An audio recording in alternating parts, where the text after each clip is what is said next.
Hello, आप सभी का स्वागत है आपके अपने YouTube channel Rajesh sir GK के अंदर।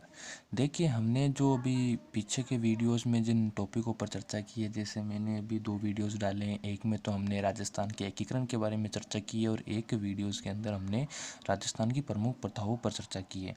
तो अब जो भी अपन अगला नया टॉपिक लेंगे, वो जो टॉपिक लेंगे अगला नया, वो टॉपिक हम इन दोनों टॉपिकों को समाप्त करने के पश्चात लेंगे। तो आइए हम आज चर्चा करते हैं राजस्थान के एकीकरण पर। आगे के बारे में चर्चा करते हैं कि किस प्रकार ये हमारा जो राजस्थान है, इसे किस प्रकार 19 रियासतों, 3 ठिकानों और एक केंद्र शासित प्रदेश को मिलाकर हमारे राजस्थान का निर्माण किया गया था। लेकिन पहले ये तो चर्चा करते हैं कि हमारे एकीकरण कितने चरणों में हुआ, जो कि हमारे एग्ज़ाम की दृष्टि से महत्वपूर्ण क्वेश्चन है, जो कि एग्ज़ाम में कई बार पूछे भी जा चुके हैं। तो जैसे एग्ज़ाम में एक सवाल पूछा था कि हमारे राजस्थान का एकीकरण कितने चरणों में हुआ, तो एक ही जवाब देना, 7 चरणों में हुआ। फिर पूछा था कि राजस्थान के एकीकरण में कुल कितना समय लगा, कि 8 वर्ष 7 माह और 14 दिन हुए। यानी कि हमारा जो राजस्थान का एकीकरण है, इसे होने में कुल कितना समय लगा? 8 वर्ष 7 माह 14 दिन। सर कैसे लगे?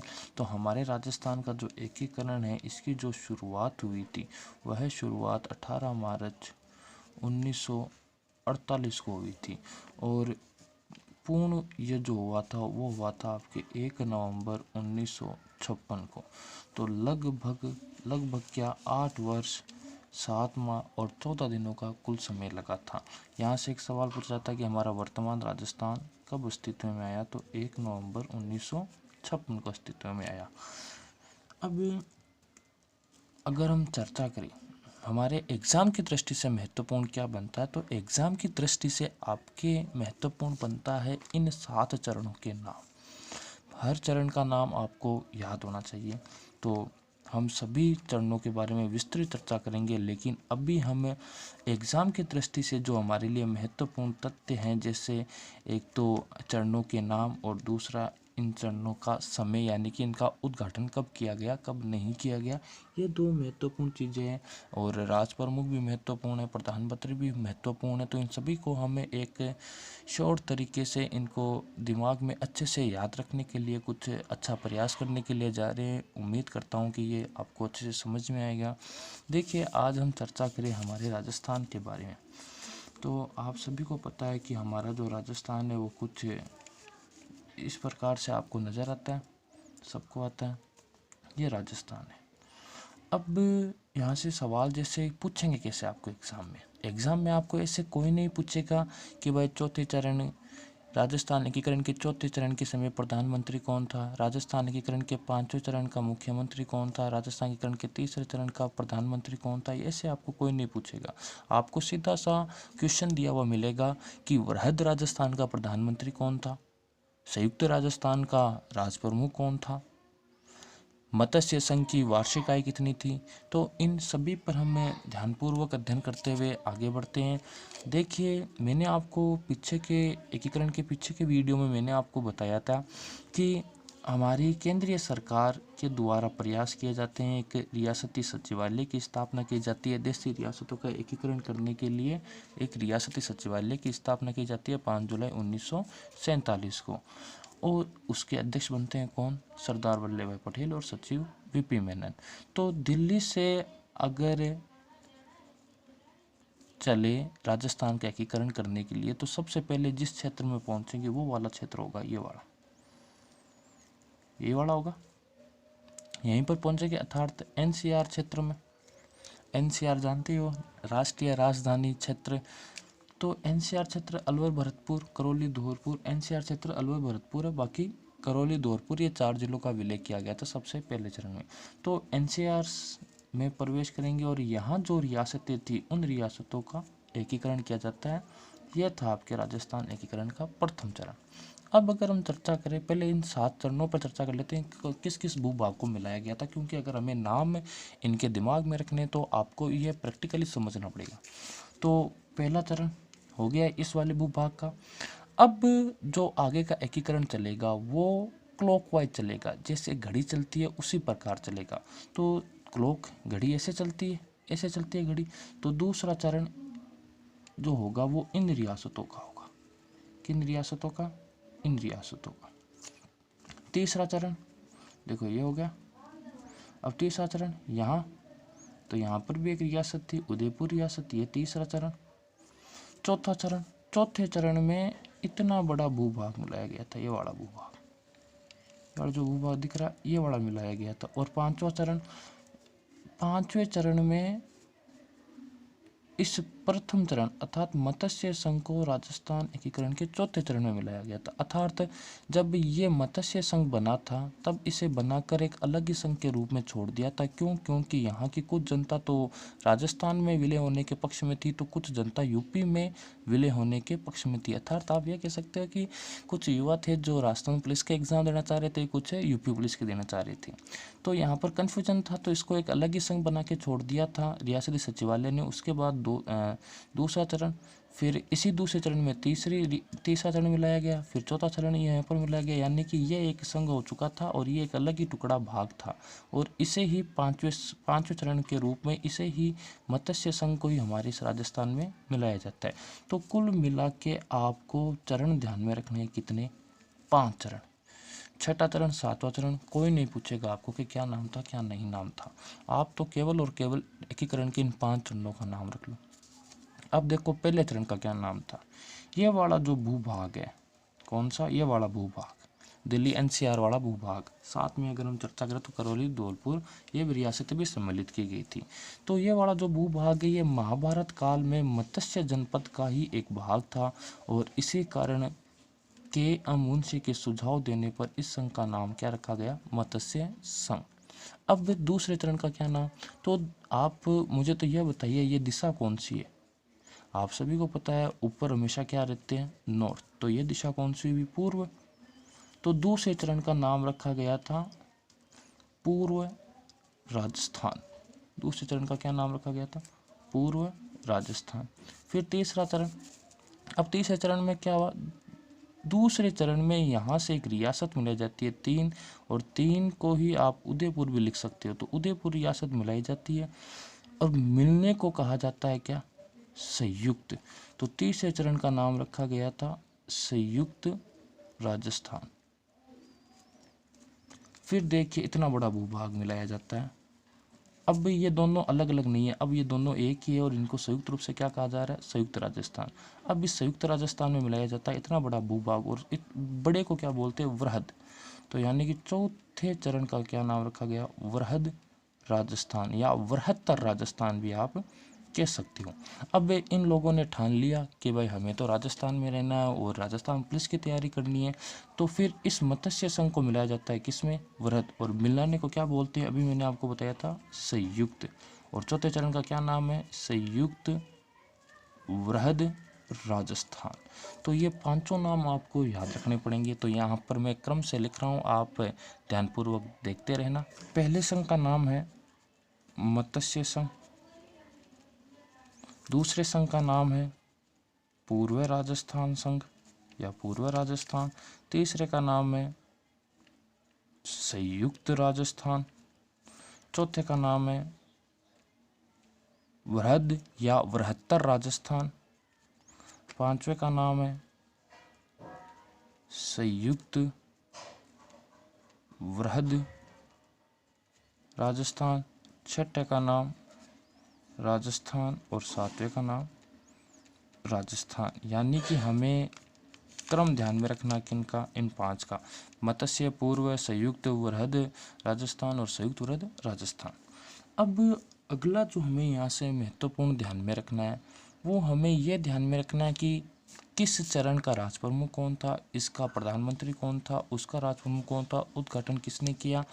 तो ये थोड़ी सी चीज़ें हमें याद करेंगे ट्रिक के माध्यम से, क्योंकि ये जो चीज़ें हैं आपको ट्रिक के माध्यम से ध्यान में रखनी पड़ेगी। और आप इन्हें रट पाते हो तो बहुत अच्छी बात है, रट लो। इसकी तो इससे अच्छा तो कुछ होगा नहीं अगर आप रट लेते हो तो देखिए आपको सबसे महत्वपूर्ण एक तो ध्यान में रखना है इनकी डेट, कि भाई किस किस चरण का उद्घाटन कब कब किया गया, चर्चा करेंगे अलग से।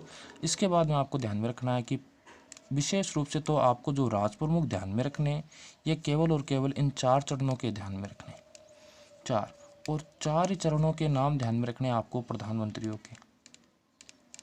4 तो प्रधानमंत्रियों के नाम ध्यान में रखने, 4 राष्ट्र प्रमुख के नाम ध्यान में रखने और 4 नाम ध्यान में रखने आपको उद्घाटनकर्ता के। ये तो हम थोड़ा सा ट्रिक और रटाफिकेशन की सहायता से इनको याद करने का प्रयास करेंगे। अब डेट इसके बारे में अभी चर्चा करते हैं। पहले चर्चा करते हैं राज प्रमुख के बारे में कि हम राज प्रमुख को किस प्रकार याद करें और कौन कौन से राज प्रमुख अधिक महत्वपूर्ण है। तो आपको विशेष रूप से इन 4 चरणों के राज प्रमुख याद कर लो। कौन कौन से? मत्स्य, पूर्व राजस्थान, संयुक्त राजस्थान, वृहद राजस्थान। सर आगे के याद क्यों नहीं करना? क्योंकि इस चरण का जो मुख्यमंत्री या प्रधानमंत्री रहेगा वो ही आगे के में रहेगा। तो आप तो विशेष रूप से इन 4 के याद कर लो। तो प्रधानमंत्री हो चाहे राष्ट्र प्रमुख हो, तो इसका जो हमें राज प्रमुख याद करना है तो इसकी एक छोटा सा ट्रिक बनाया हुआ है, सभी जगह प्रचलित और मुझे उम्मीद है कि आप लोगों ने भी लिखा होगा, पढ़ा होगा। उदय, भीम, भूपाल, मानसिंह। उदय, भीम, भूपाल, मानसिंह। उदय, भीम, भूपाल, मानसिंह। ये जो मानसिंह है, ये मानसिंह प्रथम नहीं है, मानसिंह सेकंड है। और ये उदय सिंह नहीं है, यह है उदय भान सिंह। तो उदय, भीम, भूपाल, मानसिंह राज प्रमुख अगर आपको याद करने शुरू के प्रथम 4 चरणों के, तो आप तो ये याद कीजिए उदय, भीम, भूपाल, मानसिंह, उदय, भीम, भूपाल, मानसिंह, उदय, भीम, भूपाल, मानसिंह। तो अब किसी सर तो पहले चरण का था उदय भान सिंह धौलपुर महाराजा, दूसरे चरण का था भीम सिंह कोटा, तीसरे चरण का राज प्रमुख था भूपाल सिंह और चौथे चरण का राज प्रमुख था सवाई मान सिंह सेकंड। अब अगला आता है प्रधानमंत्री। इन 4 चरणों के हम प्रधानमंत्री कैसे दिमाग में रखेंगे, तो आप एक छोटी सी ट्रिक ध्यान में रखें। धोनी का नाम सुना होगा आपने, महेंद्र सिंह धोनी, और धोनी का निक नेम क्या है? माही। तो माही को सुला दीजिए, और मारवाड़ी में अगर कोई सो जाता है तो उसे कहते हैं सोगो। तो सोगो, कौन सोगो? सोगो माही, सोगो माही।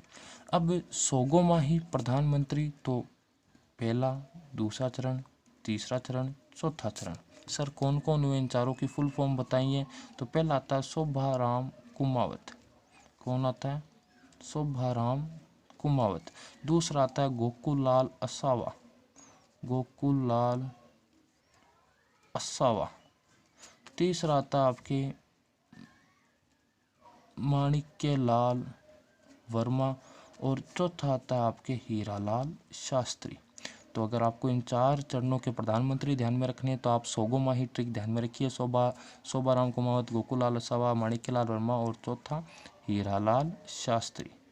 इन सभी के बारे में हम विस्तृत चर्चा करेंगे आगे, जब हम इन्हें चरणों को विस्तृत पढ़ेंगे उसमें चर्चा करेंगे क्या परेशानी आई क्या नहीं है, हीरालाल शास्त्री कौन था, माणिक्यलाल वर्मा कौन था, आपके शोभाराम कुमावत कौन था, गोकुलाल असावा कौन था, इन सभी पर चर्चा करेंगे। अब है हमारे लिए उद्घाटन, जो कि हम आसानी से याद कर सकते हैं, उनको पहले याद करने का प्रयास करें, बाकी तो आपको रटना तो पड़ेगा। अगर ऐसे याद होते हैं तो आइए मान लीजिए इससे अच्छा है ही नहीं अगर आप इसे याद कर लेते हैं तो। उद्घाटन, उद्घाटन सभी ने पढ़ा होगा, गोडगिल, गोडगिल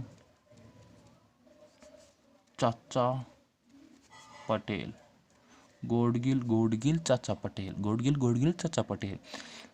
NV गोडगिल कौन था? ये NV केंद्रीय मंत्री थे उस समय के। तो NV गोडगिल, नरहरि विष्णु गोडगिल।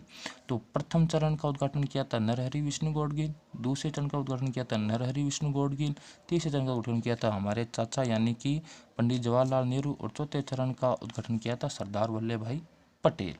तो ये तो थी आपके महत्वपूर्ण जानकारी जो कि आपको एग्जाम की दृष्टि से महत्वपूर्ण है। अब आगे हमारे लिए जो महत्वपूर्ण है वो है इनकी डेट्स यानी कि इनकी तारीखें, भाई इनका उद्घाटन कब किया गया कब नहीं किया गया, यही सभी चर्चा करेंगे। तो अभी मैंने आपको बताया था कि हमारे राजस्थान का एकीकरण जो प्रारंभ हुआ था वो प्रारंभ हुआ था कब? 18 मार्च 1948 को, और समाप्त हुआ था मतलब पूरा हुआ था 1 नवंबर 1956 को। तो पहला चरण तो हो गया कब? 18 मार्च 1948 को, और अंतिम चरण हो गया 1 नवंबर 1956 को। देखो यहाँ पर आपको ध्यान में क्या रखना है, जो शुरू के 3 चरण है कौन से?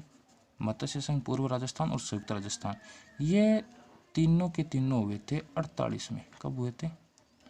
48 यानी 1948 में। फिर 2 ये हुए थे 49 में, कौन सा चौथा और पांचवा, और छठा 1950 में और सातवां 1956 में। 1950 में देखो सबसे पहले तो इसको याद करते हैं 1950 वाले।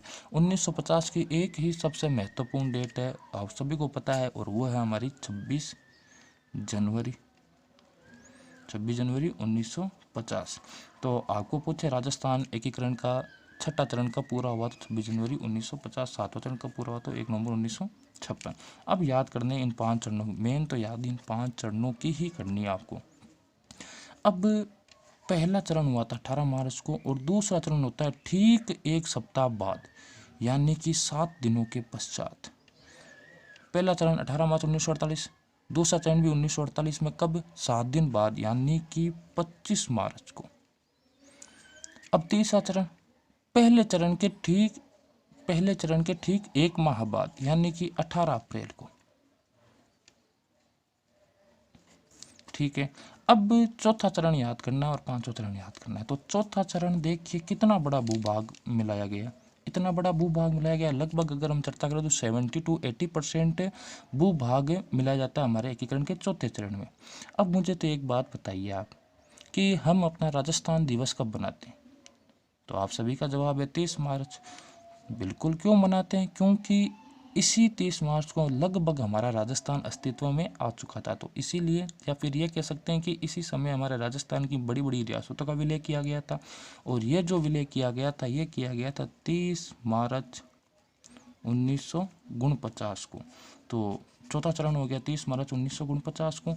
अब पांचवा चरण, इसे कैसे याद रखेंगे, तो पांचवा चरण में अभी मैंने आपको बताया था कि पांचवा चरण है तो कौन से महीने में होगा, 5वें महीने में होगा। और 5वां महीना कौन सा है, तो सिद्ध सबको पता है, 5वां महीना है मई है, जनवरी फरवरी मार्च अप्रैल मई, तो 5वां महीना मई। 5वें चरण का विलय 5वें महीने में। अब विलय, तो अभी मैंने आपको बताया था कि चौथे चरण में 5वें चरण में पहले चरण का विलय किया जाता है। 5वां जो चरण था इसमें किसका विलय किया गया था, मत्स्य संघ का विलय किया गया था। तो पहले चरण का विलय 5वें चरण में, तो लो पहले चरण का विलय 5वें चरण में, वाह, 15 मई 1949। लो होगी याद। पहला चरण 18 मार्च 1948 को, दूसरा चरण 25 मार्च 1948 को, तीसरा चरण 18 मार्च 1948 को, चौथा चरण 30 मार्च 1949 को, पांचवा चरण 15 मई 1949 को, छठा चरण 26 जनवरी 1950 को, सातवां चरण 1 नवंबर 1956 को। 18 25 18 30 15 26 1, 18 25 18 30 15 26 1। आइए अब चर्चा करते हैं हम प्रत्येक चरण की विस्तृत और बारीकी से अध्ययन करते हैं, क्या हुआ क्या नहीं हुआ, किन किन रियासतों को मिलाने में कौन कौन सी समस्या आई, कौन कौन सी नहीं आई। तो ध्यानपूर्वक चर्चा करते हैं हम सबसे पहले हमारे राजस्थान एकीकरण के प्रथम चरण के बारे में। तो प्रथम चरण आप सभी को पता है, क्या नाम रखा गया था इस चरण का, मत्स्य संघ। फिर दूसरा सवाल यहाँ से क्या बनता है कि इसका उद्घाटन कब किया गया, तो सभी को पता है कब किया गया, 18 मार्च 1948 को। ठीक है सर। फिर अगला जो आता है वो आता है आपके लिए महत्वपूर्ण है कि इस संघ में कौन कौन सी रियासतों को शामिल किया गया था, अर्थात कौन कौन सी रियासतें इस संघ में सम्मिलित हुई थी, वो चीज़ आपको ध्यान में रखनी है। और इसको आपको ध्यान में रखना, तो आप थोड़ा सा ध्यानपूर्वक देखते रहना। ये है हमारा वर्तमान राजस्थान है। और मैंने अभी आपको सबसे पहले बताया था कि भाई सबसे पहले जो दिल्ली से आए थे वो आए थे इस वाले भूभाग पर, इसे आए थे। और इसका कौन कौन सी रियासतें थी यहाँ पर, तो ये याद रखने है। तो आपको एक छोटी सी ट्रिक है पहले चरण के लिए, जैसे हम हिंदी पढ़ते हैं तो सबसे पहले सीखते हैं ककगढ़ या ए आई, और जब इंग्लिश पढ़ते हैं तो सबसे पहले सीखते हैं ABCD, यानी कि इस संघ में कौन कौन सी रियासतें मिलाई गई थी, सम्मिलित की गई थी, तो ABCD। अब ABCD तो अलवर, भरतपुर, करौली और धौलपुर।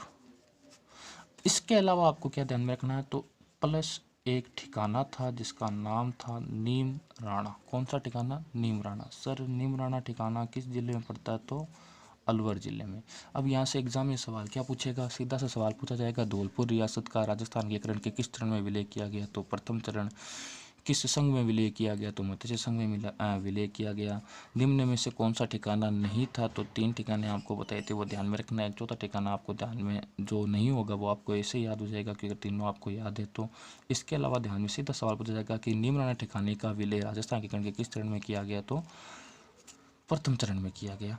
ठीक है सर, ये हो गई शामिल रियासतें, यानी कि इसमें मिलाई गई थी कितनी रियासतें, 4 रियासतें और प्लस 1 ठिकाना। ठीक है, अब इसके बाद आपको ध्यान में रखना है उद्घाटन तो कब हुआ है इसका, 18 मार्च 1948 को। इसके बाद में ध्यान में रखना उद्घाटनकर्ता, तो उद्घाटनकर्ता भी मैंने आपको बताया था गोडगिल चाचा पटेल।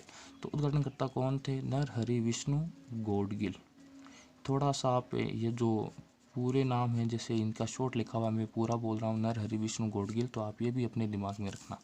तो उद्घाटनकर्ता देखो, उद्घाटनकर्ता हो गए नरहरि विष्णु गोडगिल।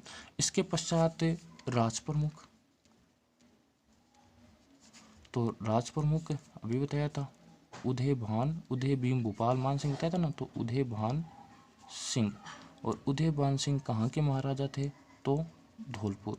अभी हम चर्चा करेंगे कि भाई क्या हुआ क्या नहीं हुआ, क्यों उदय भान सिंह को बनाया गया। फिर चर्चा आती है राजधानी, और राजधानी बनाई गई थी अलवर को, अलवर राजधानी।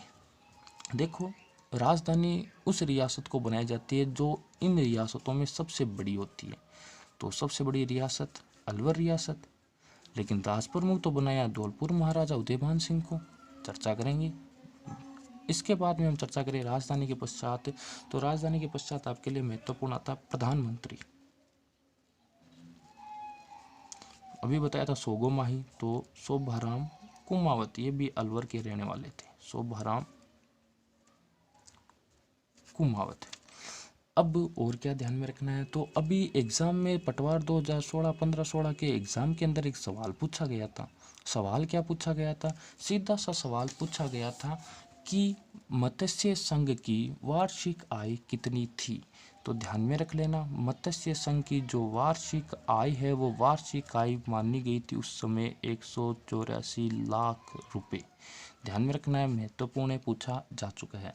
इसके अलावा चर्चा करें कि भाई जनसंख्या कितनी थी, तो जनसंख्या थी लगभग 18 लाख। जनसंख्या पूछे तो आप कितनी बताओगे, लगभग 18 लाख थी। और इसके अलावा क्षेत्रफल, तो इस क्षेत्र का जो क्षेत्रफल था वो था 12,000 वर्ग किलोमीटर, 12,000 वर्ग किलोमीटर। और इसके अलावा देखो, ये तो रटना आपको, अभी हम चर्चा करेंगे, इन सारी तथ्यों पर चर्चा करेंगे, बारीकी से अध्ययन करेंगे कि इनमें क्या हुआ क्या नहीं हुआ। करौली, धौलपुर, अलवर, यूपी में कौन मिलना चाह रही थी, कहाँ पर सांप्रदायिक दंगे हुए, महात्मा गांधी की हत्या के आरोप किन पर लगे, उन सभी पर हम चर्चा करेंगे। अब यहाँ से एक सवाल पूछा गया एग्जाम के अंदर कि राजस्थान एकीकरण के प्रथम चरण का नाम मत्स्य संघ रखा गया, यह मत्स्य संघ किस विद्वान के द्वारा सुझाव दिया गया। तो ध्यान में रखना, यह सुझाव दिया गया था कन्हैया लाल माणिक्य लाल मुंशी के द्वारा। के.एम. मुंशी महत्वपूर्ण एग्जाम की दृष्टि से ध्यान में रखना। अगर आपको पूछे से मत्स्य संघ नाम किसने सुझाव दिया, तो के.एम. मुंशी, कन्हैया लाल माणिक्य लाल मुंशी। अब चर्चा करते हैं कि इन रियासतों का विलय कैसे किया गया, क्या हालात थे और किस प्रकार की तकलीफ़ों का सामना करना पड़ा हमारी भारत सरकार को। तो एकीकरण के पहले चरण की समस्याओं पर हम चर्चा करते हैं शुरुआत से। अगर हम चर्चा करें कि 15 अगस्त 1947 को स्वतंत्रता के पश्चात हमारे देश में विभाजन हुआ हमारे देश का। और हमारे देश का विभाजन होने के पश्चात जगह जगह सांप्रदायिक दंगे भड़क जाते हैं। और अगर हम चर्चा करें तो इन सांप्रदायिक दंगों से हमारे राजस्थान की 2 रियासतें अछूती नहीं रही। और वो 2 रियासतें थी कौन कौन सी, अलवर और भरतपुर। सर यहाँ पर क्या हुआ था आज़ादी के पश्चात, तो यहाँ पर बाहुल्य है मेव जाति के मुसलमानों का। और मेव जाति के मुसलमानों की मांग थी कि हमें ये जो मेवात वाला क्षेत्र है इसे मेव स्थान नामक संघ बनाकर भारत में इसका विलय किया जाए। अर्थात इन मेवातियों की मांग थी मेव स्थान बनाने की।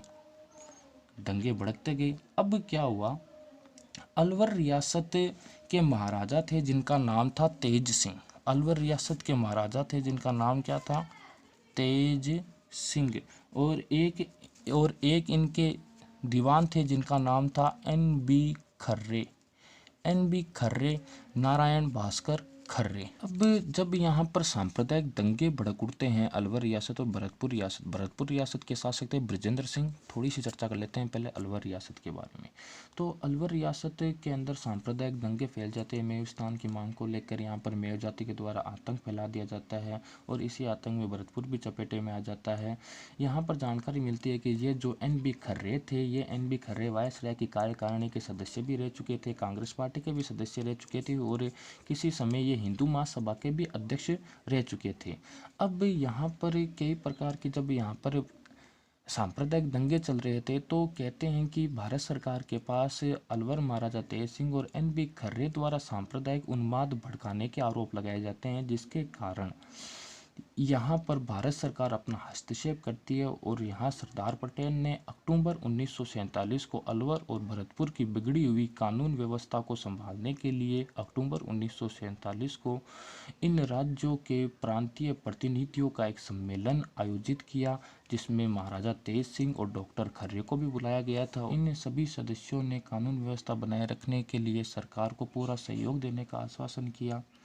लेकिन जो डॉक्टर खर्रे थे, जो कि एन.बी. खर्रे थे, इस एन.बी. खर्रे को भारत सरकार के हस्तक्षेप को पसंद नहीं किया और सम्मेलन की समाप्ति के पश्चात जब अलवर और भरतपुर में जो सांप्रदायिक तनाव थे, इनके बारे में भारत सरकार को पुनः शिकायतें मिलनी प्रारंभ हो जाती है, जिसके कारण गृह मंत्रालय ने अपने गुप्तचर विभाग से जांच करवाने के पश्चात यह अनुभव किया कि अलवर राज्य में सांप्रदायिक सद्भावना अगर स्थापित करनी है तो इस डॉक्टर खर्रे और तेज सिंह को दीवान एन.बी. खर्रे और तेज सिंह को पदच्युत या फिर ये मान लीजिए कि राजा के पद से और दीवान के पद से हटाना पड़ेगा। और इसी बीच एक घटना और होती है। क्या घटना होती है? घटना आती है 30 जनवरी 1948 को। इस दिन हिंदू महासभा के कार्यकर्ता थे जिनका नाम था नाथूराम गोडसे, और इस नाथूराम गोडसे के द्वारा हत्या कर दी जाती है महात्मा गांधी की। अब क्या हुआ, ये जो नाथूराम गोडसे था, ये क्या था? हिंदू महासभा का सदस्य। एन.बी. खर्रे भी हिंदू महासभा का अध्यक्ष रह चुका है। तेज सिंह जी भी हिंदू महासभा या फिर यह कह सकते हो राष्ट्रीय स्वयंसेवक के सदस्य थे। और कहा जाता है कि महात्मा गांधी की हत्या से पूर्व नाथूराम गोडसे भी आया था, कहाँ पर? अलवर रियासत के अंदर, जिसके कारण गांधी की हत्या की जिम्मेदारी है या फिर ये कह सकते हो कि गांधी की हत्या के जो आरोप है, महात्मा गांधी की हत्या के आरोप, वो तेज सिंह और एन.बी. खर्रे पर भी लगाए जाते हैं। अब क्या हुआ, क्या नहीं हुआ? तो कहा जाता है कि डॉक्टर खर्रे की जो कट्टर हिंदूवादी विचारधारा थी, जिसके कारण ऐसी अफवाहों को और अधिक बल मिला और भारत सरकार को भी इसी प्रकार की शिकायतें प्राप्त हो रही थी। अतः भारत सरकार ने अलवर राज्य का प्रशासन तत्काल प्रभाव से अपने हाथों में ले लिया और अपने हाथों में लेते हुए फरवरी 1948 को तेज सिंह और इनके दीवान एन.बी. खर्रे यानी कि नारायण भास्कर खर्रे को दिल्ली में रहने के आदेश दिए थे। अर्थात ये कह सकते हो कि इस हत्याकांड के रूप में इन दोनों को दिल्ली में नज़रबंद कर दिया जाता है और इन्हें साफ साफ कहा जाता है कि यह तब तक के लिए दिल्ली में ही रहेंगे जब तक इनके विरुद्ध गांधी के हत्याकांड में इनके हाथ होने के आरोप की जांच पूरी नहीं हो जाती। इधर भरतपुर के अंदर भी सांप्रदायिक दंगे चल रहे थे। भारत सरकार काफ़ी चिंतित थी। भरतपुर के शासक बृजेंद्र सिंह ने जब हालात अपने काबू में नहीं आए तो उन्होंने भरतपुर रियासत का जो प्रशासन है वो भारत सरकार को सौंप दिया था। तो ये तो चर्चा हुई इन दो रियासतों के बारे में।